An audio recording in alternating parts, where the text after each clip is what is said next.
Le 30 juin 1960, le Congo accède enfin à l'indépendance après des décennies de colonisation brutale sous le régime de Léopold II et la Belgique. Patrice Lumumba prononce un discours historique dénonçant les crimes coloniaux, tandis que la foule en liesse brandit le nouveau drapeau congolais à Léopoldville, Kinshasa. Pourtant, derrière cette joie apparente, les structures économiques d'exploitation restent intactes. Les sociétés belges contrôlent toujours 70% des ressources minières, un héritage toxique qui pèsera sur l'avenir du pays.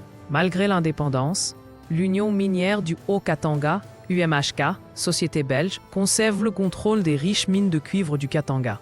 En 1961, elle représente à elle seule 50% des exportations congolaises. Les travailleurs congolais, payés 10 fois moins que les expatriés belges, creusent dans des conditions dangereuses. Les profits, près de 200 millions de francs belges annuels, sont expatriés en Europe.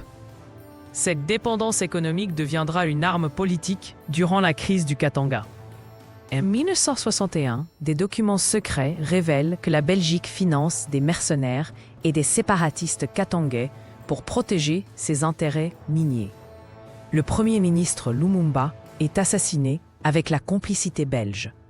Pendant 5 ans, plus de 100 conseillers militaires belges opèrent clandestinement. L'UMHK verse 1,25 milliard de francs à Moïse Tshombe pour soutenir son gouvernement fantoche. Cette ingérence prolongera la crise congolaise jusqu'en 1965. En 1966, lorsque Mobutu nationalise les mines, les sociétés belges obtiennent des compensations équivalentes à 3 années de PIB congolais.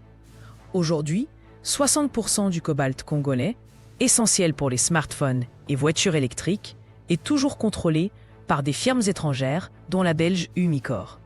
Le Congo exporte 300 fois plus de richesses qu'il n'en reçoit d'aide internationale. Un système néocolonial qui rappelle amèrement l'ère Léopold II.